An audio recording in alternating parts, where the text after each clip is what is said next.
Beers with Chad. Hey everybody, Chad Wesley Smith here, Beers with Chad. Today I am joined by Team Juggernaut lifter, the Super Total King himself, James Townsend.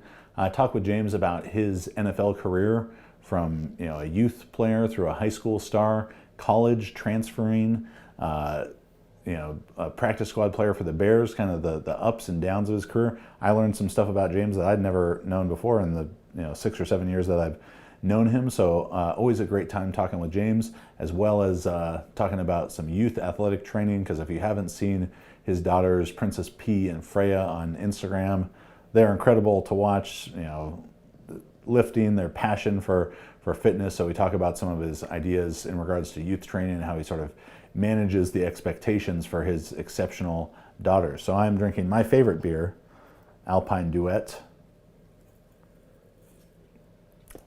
That really is my favorite. And if you are interested in all that Juggernaut has to offer, online coaching, books, apparel, you can visit jtsstrength.com. Make sure to drop a 5-star review here for the podcast, subscribe, and enjoy the episode. Cheers, brother. Good to have you. Good to have you out here. Thank you.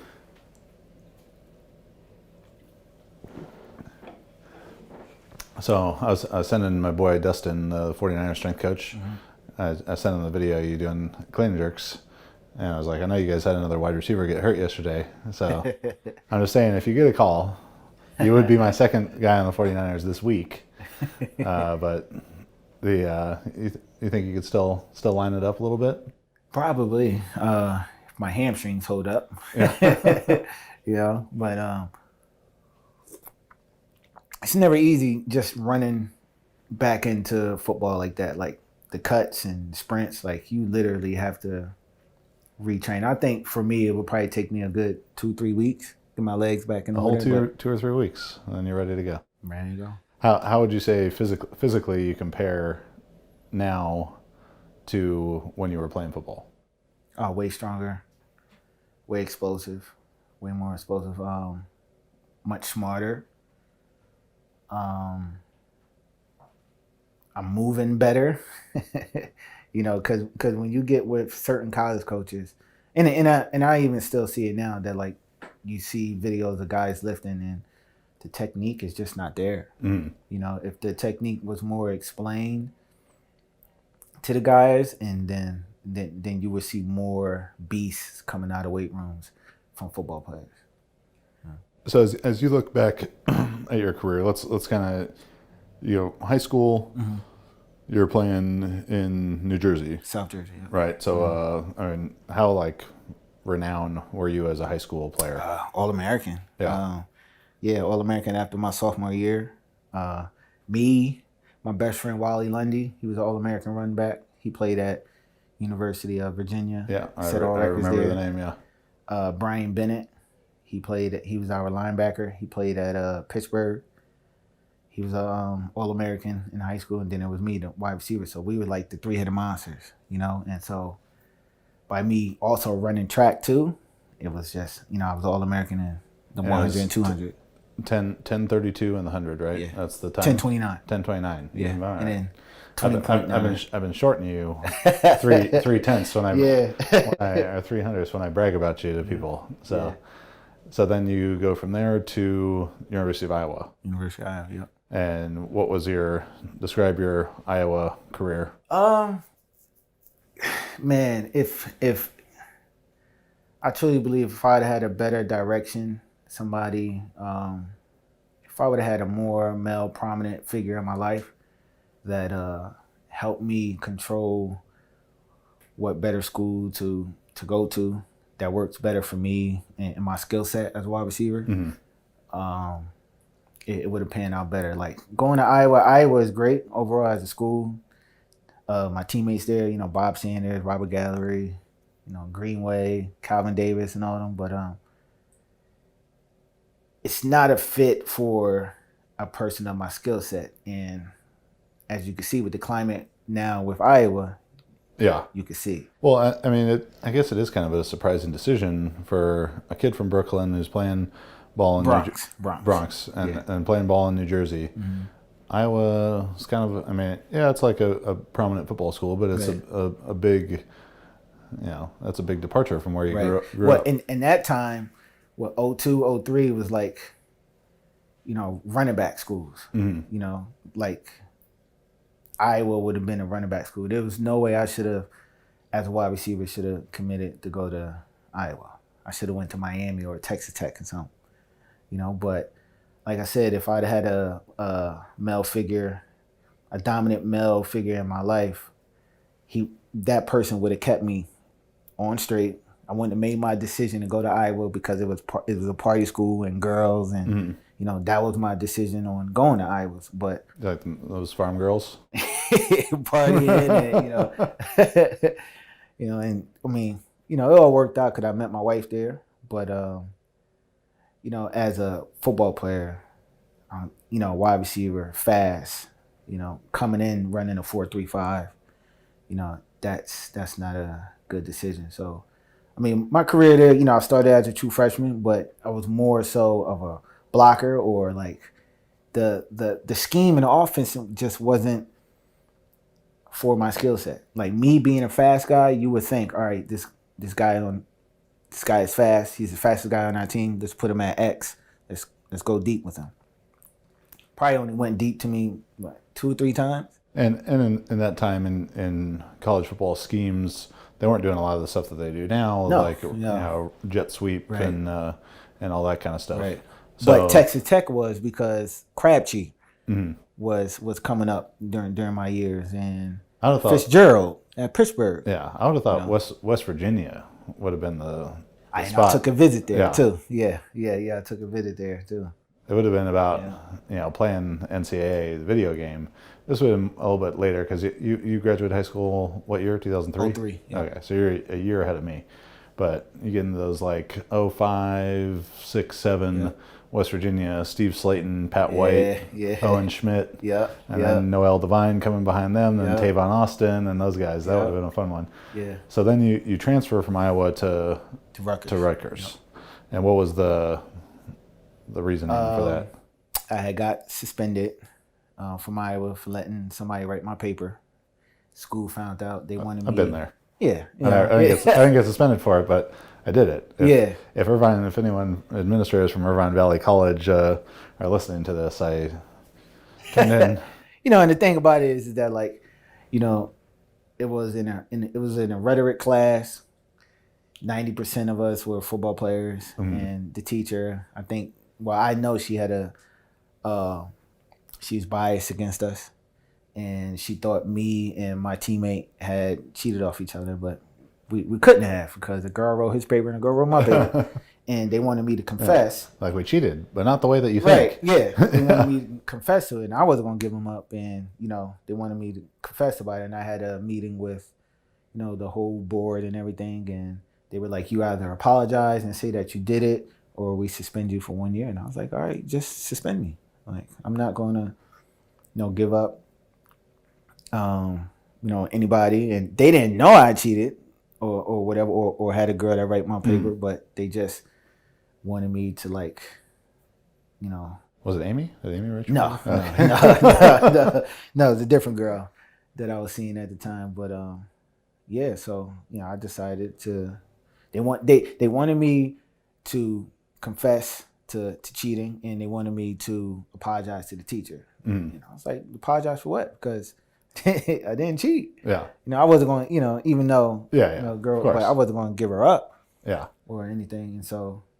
So then you're back in Jersey at Rutgers, and a pretty formidable Rutgers team, probably one of the best teams Rutgers ever had. Yeah. Ray Rice, Brian Teal. Yep. Brian Leonard. And, Brian Leonard. So this is with Greg Schiano as your coach, Kenny right? Britt, Schiano, And so you're playing wide receiver at Rutgers, and in this best season for Rutgers, playing the West Virginia team that I was referring to.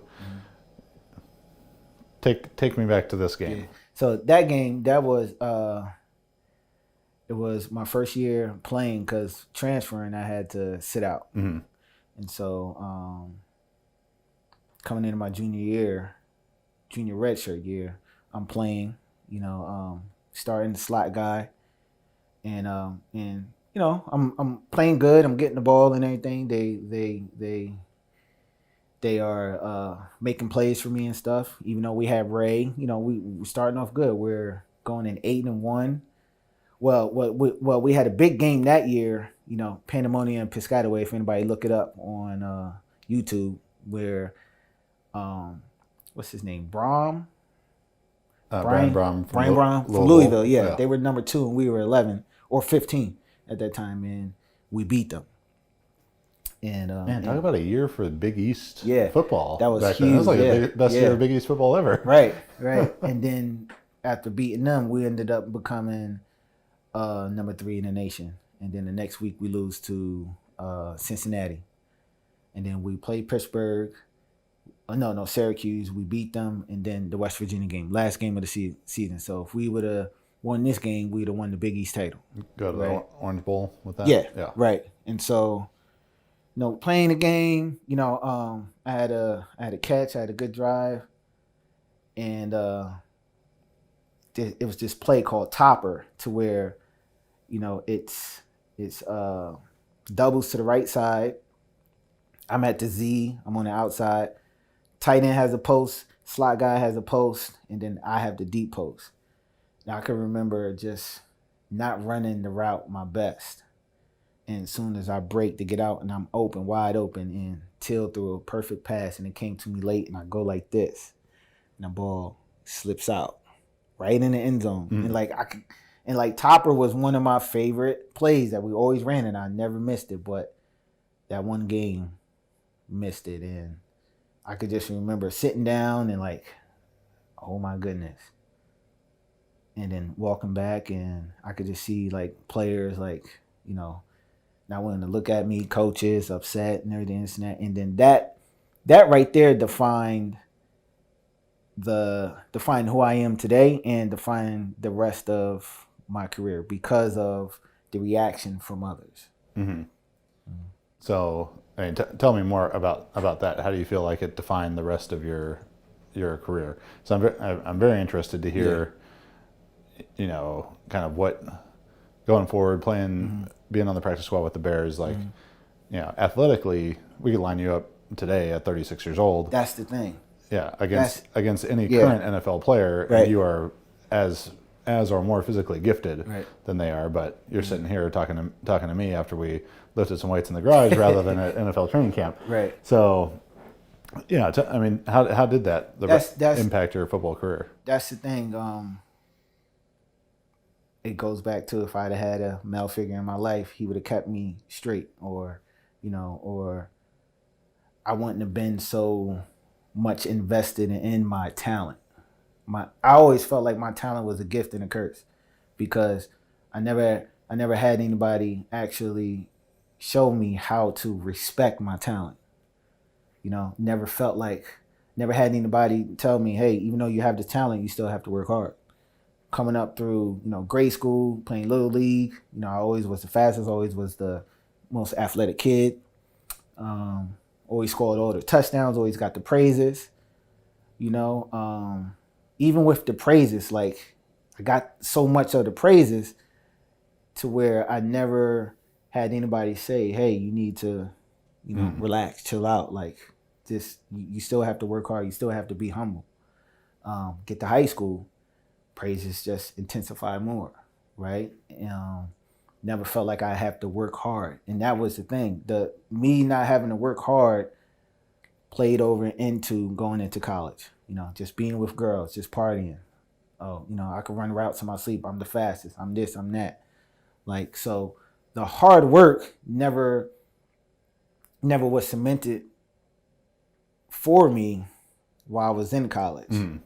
And so by me not working hard, by me taking advantage of my gift, I feel as if God allowed that to happen. So if I would have worked hard, I would have ran that route hard, I would have planned it, the ball would have been there, and I would have caught it.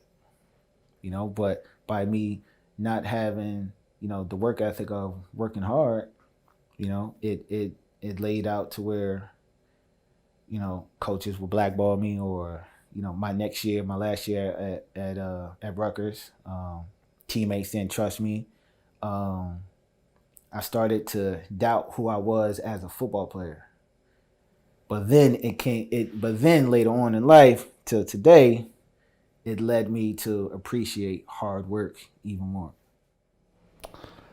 So just from the football standpoint, do you think the next year as you go into the draft process, and we were talking yesterday about your pro day, you were 2 weeks or 2 months rather of a microfracture knee surgery, and still that was 4.3940, 41 and a half inch vertical, 21 reps of 225, See, 11.5. The thing about it, I never had a problem with performing. It was just that the hard work wasn't there. So do you think that play, that drop, was something that woke me up? Do you think it's something that NFL scouts were like, oh, we don't know about this guy, and that they could have it could have been it could have played out? Because I know for a fact that it didn't sit well with Shiano. There's a lot of things like I could go into about how he treated me afterwards, and this is why that now when I'm coaching my athletes now, I tell them, hey, I would never get upset at you. I would never raise my voice at you. Like, if you don't give me your effort, I would just say, hey, all right, we're done for the day. Go home. We'll rebound it tomorrow. I'm like that because of the treatment that I had got from, my previous coaches. Like, being a 19, 20, 21-year-old kid, from the projects, no kid should get that treatment. Because you never know how a kid could handle it mentally, and even after that drop, and then even after not being the player who I thought or dreamed that I can be, that everybody wanted me to be, because ultimately I was playing football for everybody else, and my senior year, just how it was and how I ended it with the knee surgery and everything, and then drops, and then not feeling getting the praise from people anymore. It ultimately led me to trying to commit suicide, because of the pressure, and that was like 3 weeks before before the pro day, getting ready for the pro day. So it was just so much, man. It was just, I was living in my own world that I thought I was too good to even go to practice for track, too good to even work as hard as the next guy, The suicide attempt, though, was not something I was aware of that had been a part of your life. So do you feel like that was just a thing of, you felt like you were letting people down? Big time.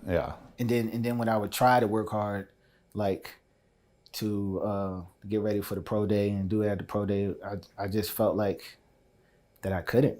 It would just go on. It just wasn't there,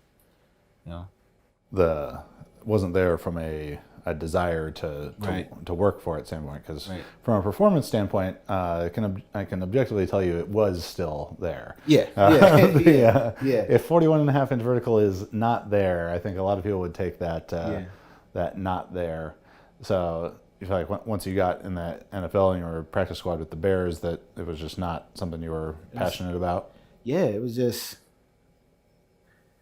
felt like that I would here I go. I would have to work hard again, really have to work hard, going from a practice squad on to, a contract, and which they ultimately wanted to give me, but I walked away from it because I just, at that level, and you would know, completing at a high level, this football has to be your number one. Jiu-jitsu have to be your number one. Powerlifting, whatever you're doing, that has to be, if you're looking to be the best, be one of the best, be one of the 53 guys on the roster, that has to be your number one. And it just wasn't. It just wasn't. And I look back on it a lot, and it was like, sometimes I'd be like, man, I could have been this player, but just certain avenues and how I grew up and how I approached it just wasn't the right way, Yeah. I mean, a lot of that's kind of almost surprising, I guess, for me to hear, because we've known each other for probably 7 years. Yeah, I mean more so for probably 4 or 5 years. Like we met probably Yeah, 7 or 8 years yeah. ago, and when we met and you were doing the powerlifting meet, powerlifting, in quotes, meet at the CrossFit gym, and I was judging, and I was like, oh, this is not what I expected. I didn't expect you to be there. But you know, the James Townsend that I've known for the last 4 or 5 years seems like he's so much the hard worker, so much the opposite of Yeah, a lot yeah. of what you're describing. Yeah. Yeah. Yeah. So as we're looking at it from just like a athletic football standpoint, I kind of want to transition to the training you do with your daughters and with other kids. If there was a physical or a technical part of football that you struggled at the most, what would you say it would have been? Mental. So mental part of that, like, so you don't think like route running, anything like that? No. Because so commonly, if you follow the draft and recruiting and all this stuff, you see the guys who are the really fast track guys. Yep. And they say, oh, he's just got the track speed, his straight line speed. I had both. Yeah, both the change Both direction in and out. and In and out of my breaks, everything. well, you're ruining my analogy because what I had always assumed kind of was, not knowing a lot about your football career, just besides like the places you went and how fast and strong and stuff you are. I always sort of figured, I was like, oh, maybe James was that kind of guy. He was run these great 40 times, but like maybe he couldn't run great routes or didn't have a good change of direction. So let's pretend that was the case, just for the sake of discussion. Right. Because I'm sure guys like that, or you've seen guys like that. Yeah. And as I thought about it, I always figured, I was like, guys like you, or guys like, Xavier Carter, Yeah. LSU. Yeah, he was third fastest in the nation. I was sixth. Yeah. So, yeah, he and I were same year for school. So I had to see him Arcadia, track meets, all that stuff. Okay. Or guys like Trindon Holiday, or He's from Florida, right? Xavier Carter. Yeah. Because it was him. Remember the other guy from Florida that actually made the Walter Dix? Walter Dix, yeah. Yeah. So, whether it's those football track combo guys, Xavier Carter, Trindon Holiday, Jeffrey Demps, this blazing fast dudes, but they, even like a guy like John Ross, who's maybe he's been hurt, but not having a great career thus far. I think they're so fast, but they can't change direction. So I always wonder about guys like that, because how you describe it, you were always the fastest. So when you're playing Pop Warner football or youth football or whatever, they're probably just like, all right, let's just give James a toss. Just toss it to James. He's gonna turn the corner. He's running up the sideline. Absolutely 70 yards, right. Yeah. And then you get to high school, and they're like, all right, just James, just run a streak, and you just run past everyone. And then you get to college, and kind of the same thing. But as the level gets higher and higher, like it gets harder to run past the dudes. And I wonder sometimes with those guys who are always the fastest guy, if because they could always just get the corner and run up the sideline, right, that they don't have the moves because they never had to like develop them when they were a kid. What does you think that's kind of an accurate assessment? Maybe not for you particularly, but for most fat guys, yeah, Yeah. most fat guys, they could beat you off the line and then get right over top of you and then boom for a streak route. But can they beat you off the line, get 10 yards, run a Houston route? Either, you have a linebacker on your inside, your right side, you would turn in. Or if you have a linebacker on your left side, you'll hook out. Can they get out of that break that quick? Most fast guys can't, because they can't break down fast. You know what I mean? It's like they can't hit that 1, 2, 3, boom, out. So what I always wonder about it is, I don't think that there's something that's physically mutually exclusive about being the fastest in a straight line and being able to change direction. They're not like being super fast and having great endurance, where they can't exist together. Right. Right. I wonder if it's more of like a nature versus nurture kind of thing.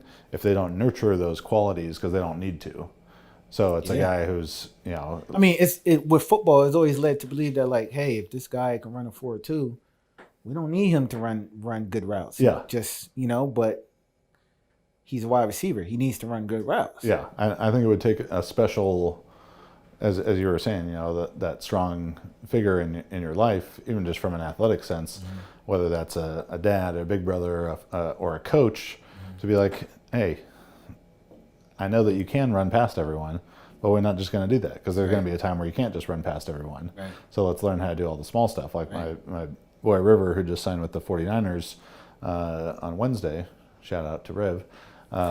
He played at Washington State, so under Mike Leach, Texas Tech guy. He's a white wide receiver from Orange County. He's like Wes Welker, Edelman, kind of. Those are his guys. Probably run 4.6, 4.65. Runs great routes. Makes the right read all the time. And Marissa and I were commenting to each other. We're like, can you believe that like Rivers was better at football than James is?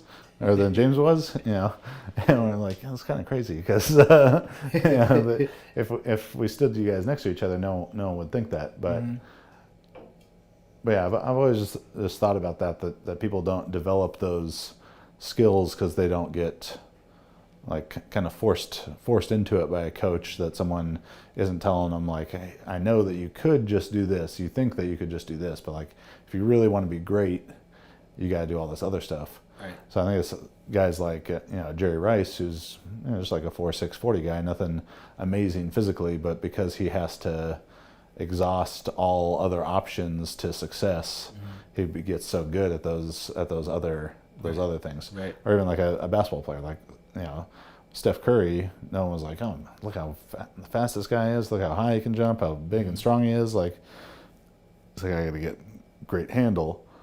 Great shooting, like the stuff that you could control a little bit more. Right. Yeah. Yeah. So, speaking of kids who have always been the fastest and strongest, your daughters, I brag about them to all my friends. My friends got kids. I'm like, sorry, your kids will never impress me. You see these kids? They've ruined me for every other kid. Princess P, Freya, they're amazing.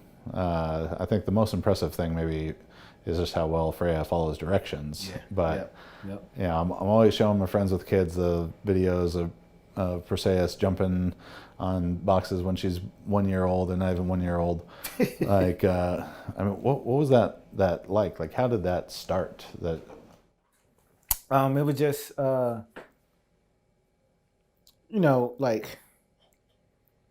by us being in sports, it's like when you see a child do something, you're like, I wonder if they could do this, because at 3 months she was crawling, 7 months she was walking. What's a typical timeline on that for crawling? Yeah, maybe 6, 7, 6, 7 months, and she was just ahead of the game, just so far ahead. And even when she was walking at 7, she was walking crooked. And so we had took her to her pediatrician because we were worried that something was wrong with her right foot. Pediatrician's like, no, she just shouldn't be walking right now. Her body is still growing. She needs to get stronger. But so when he told you that, it was like, all right, let's just strap a sled on her. Yeah, right. Yeah, because she was just start crawling with a sled. She was walking, with a limp, and then when she would have her little toy thing pushing, she would, go with a limp. And not just that, but like her climbing at 7 months, climbing onto things, climbing on top of the bed. It was just amazing. So, and then she was always in the gym with me. Clearly she was watching, because one day when she was 10 months, done working out, I take her out of her stroller, play around. She goes right to a 2.5 pound dumbbell and started doing dumbbell snatches. Because that was probably the workout that day. She's like, I've been watching people do this all day. Yeah. Daddy, so this is what I'm going to do. Yeah. And that right there, that's when I was like, all right, let me see if you could do this. I brought out a 10 pound plate. She jumps on it. All right. 15, jumps on it. 45. jumps on it. And so studies say that kids shouldn't be able to jump off of 2 feet until they're 2 years old. It's a 10-month-old doing it. I'm like, okay, hang from the bar. She's hanging by herself. Go on the ring. She's hanging. And then she's doing the hollow open, swinging, and as she's getting older, 1 year old, the boxes, the plates started getting higher. Going to the ring, she's doing pull-ups. How old was she when she could do it? When she could pull herself up? 1.5. Yeah. I'm like 34. I'm still bad at that sometimes. Yeah, and it's just the stuff from her just seeing, and then me just getting her. Remember Wad Toys? Remember when they were out? Okay. She had stuff like that. She would have like a barbell, and she would pick it up, put her hands on. She would squat down, chest up. She'd bring it to her back, and then she would do perfect squats. And like all this stuff, I would like document, like. And this is just from her watching. Yeah. And it was fun. And then she came to 2 years old, and I remember you sharing. This is where I just opened up my gym in Moore Park. I remember you sharing her jumping on a 4-pound plate at 2. And, and that one always shows up. And then by her jumping onto the plate and how she jumping it, and her control, her balance, stability is like. Yeah, especially like when she would run up and then like 2 foot a jump stop and into a jump. Yeah. That was, I mean, so all of it is remarkable. Yeah. But it's pretty amazing to see. So I love watching the videos and stuff, and sometimes I think I was like, how. Because you guys got to have people coming up to you all the time, whether it's at gymnastics there or comments on the internet. I'm sure there's negative stuff, but people who are just like, oh, she's going to be this, great thing, and it's like, oh, she's a little girl still. Yeah. That little documentary that they did where it's like she's going and doing the workout, and then she's in her room playing with her dolls, and it's like, well, even though she could do this stuff that kids twice her age. I mean, I have 13, 11, and 9-year-old nieces, and P just turned 7. I'm pretty sure she could beat up my 13-year-old niece if they got into it. But, so she's doing stuff that's like kids twice her age. How do you manage her own expectations around her? Because it's like I figure it's got to be that you're giving her enough push and you're capable of doing this, but not letting her get overwhelmed. I mean, how do you manage that? I don't want to. Fall into that trap of, she's 7 years old. It's a constant reminder that she's 7 years old. She's still a kid. She still needs to play. She still needs to be a kid. Even though she has the skill set, as a gymnast to be with 13, 14, 15-year-olds, I don't want that pressure on her that, right away. She needs to be with kids, her age or maybe a year or two older, to help her build the confidence. But then again, I'm not a professional gymnastics coach. I'm just her father. I'm her coach, father. But I'm her coach in a way of keeping her emotions and mentality stable. And by me and Amy not falling into that hype as I did, I think it works. I know it works out best for her that way, because she has it. It's like she gets so much expectations from us, not for a physical standpoint, but for her at home. Like, all right, you should be cleaning your room. You should do this. You should know better. This and that. And then we sit back and we're like, wait a minute, she's only 7 years old. Like, but we fall into that trap because she's so high skill level physically, and then her just her mental, for her to engage into a talk, for her to know exactly what to do, for me to show her how to do a bar muscle ups in 3 minutes, and then she gets it.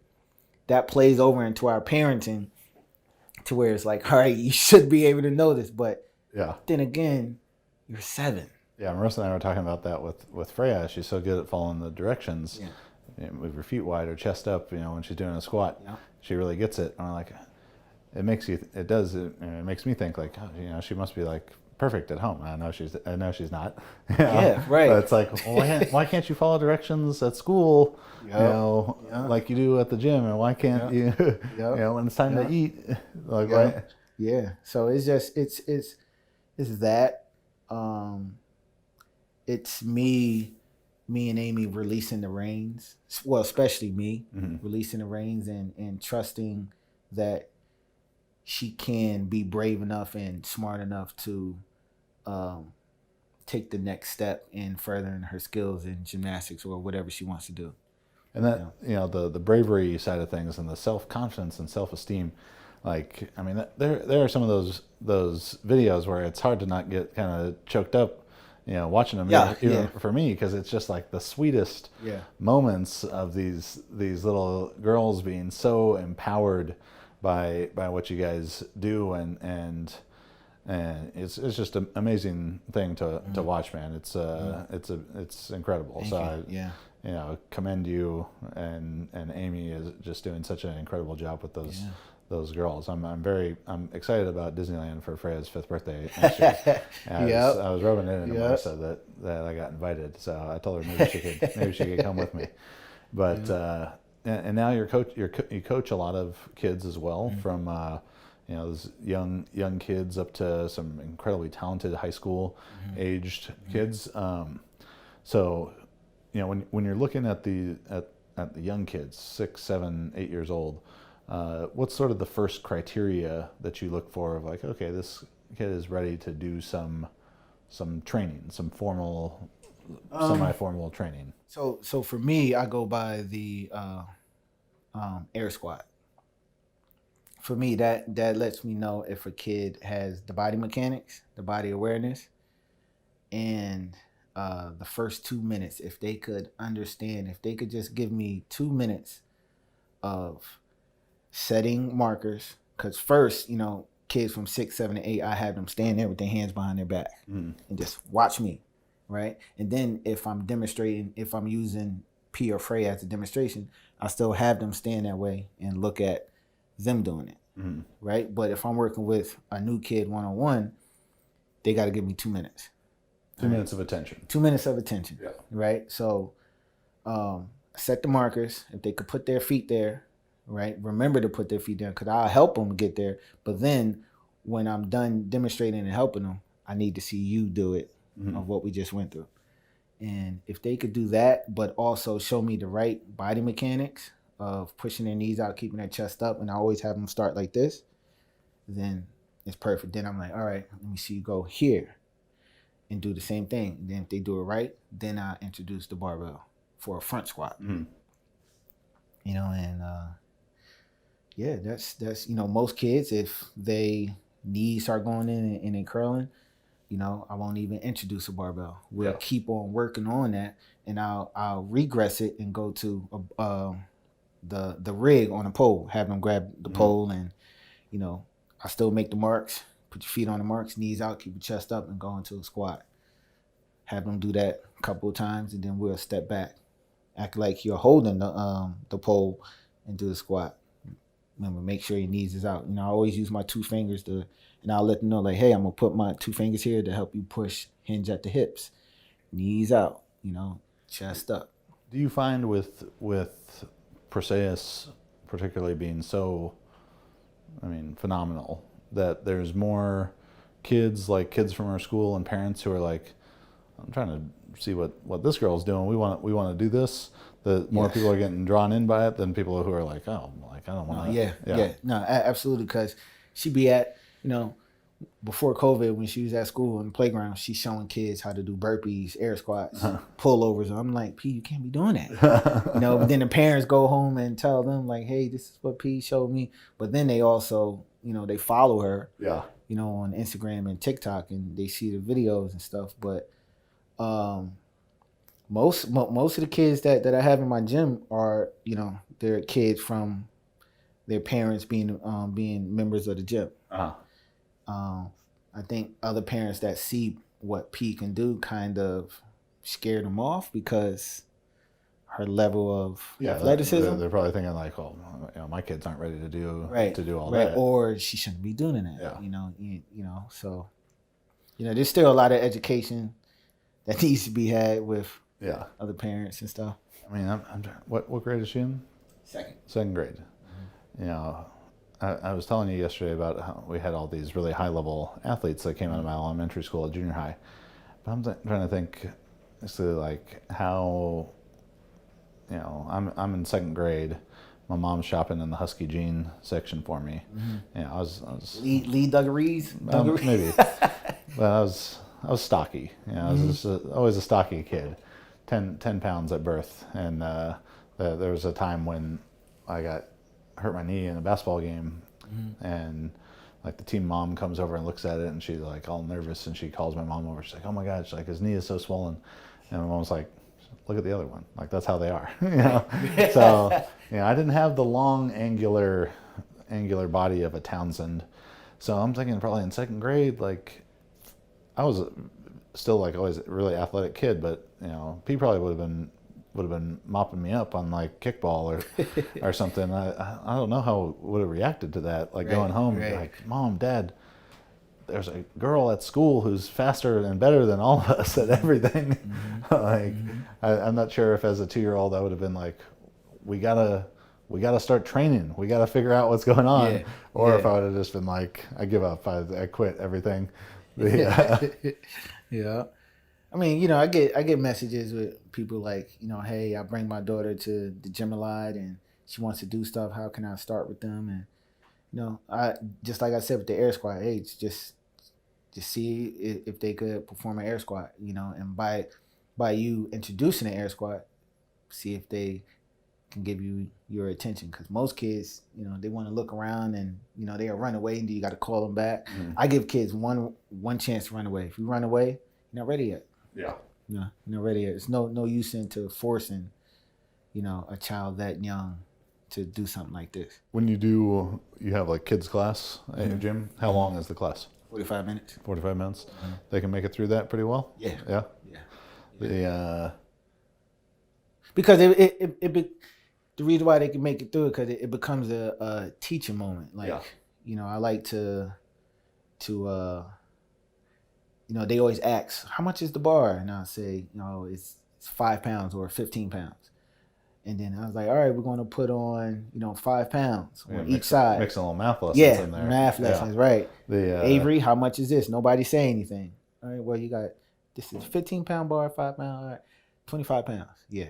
You're just getting it all done. I feel like in the age of COVID, schools are closing down. You got the James Townsend School for Exceptional Children going on, man. That's great. I don't know if there would have been anything I would have loved more as that aged kid than to be able to go and do the stuff that you guys are doing. Me too, man. I have two much older brothers, 12 and 9 years older than me. So when I was like 5 years old, my oldest brother Adam was playing high school football, and had like a bench press and stuff in the garage. And I remember thinking like, man, my brother is so strong. Like him and all his friends, like they're jacked. Right. They showing me, we're watching Bloodsport and Terminator and Commando. I'm all in Arnold Schwarzenegger, Rocky Montage, all this stuff. And like just thinking like I want to be like at Sunday school. My mom said that they asked they tell David and Goliath story. Who wants to be David? Who wants to be Goliath? And I'm like, Goliath. I know he lost, but he was really big. That sounds awesome. So I was just always into that, and there was no outlet for it really at that age besides just playing sports, which was all day, every day. But the first year that I was going to play junior All-American football, I was taking the bungee cords like that you'd use to tie stuff down the back of a truck. Like found as many of them as I could in the garage. And I tied myself up with them to a tree in the backyard, and I was running against the bungee cords, bungee resistant. In place? Yeah. I was 8 years old, just by myself, like just setting it up. So if I could have gone to the James Townsend, school for youth weightlifting, I would have been there every day. Yeah, I was the same way, man. The Rocky montages, the Bruce Lee movies. That's why when we were working out in the back, you mentioned my wings. I was like, I got wings now. Because I remember as a kid, when Bruce Lee, when every time he opened up like a cobra, I was like, I want wings, just like Bruce Lee. Want wings, you know. Rocky montage, no holds barred with Hulk Hogan, you know, and yeah, man, that was, I used to always just, because my uncle was a black belt in kickboxing, so I would always work out with him and stuff, and my 2 older brothers always wanted to play, so I was always the youngest too, that always wanted to work out and do stuff, karate, boxing, you know, jiu-jitsu, all that, you know. James, so happy to have you on the team. Thank you, man. So happy to see the Townsend family thriving, growing, excited for this son. I'm nervous for him. Me too. I'm nervous for him. Oh man, right? The pressure is just not that I'm putting it on him or Amy, but it's just, you know, maybe the siblings to put on what. Well, you can't lift more than me. I'm worried that the girls got James' side, and I mean, Amy is a wonderful woman, but she's not quite the same genetic materials that you brought to the table. So I'm a little nervous for the little man to come, but you know, very excited for the family and everything. Nice lifting today, and cheers, my man. Cheers.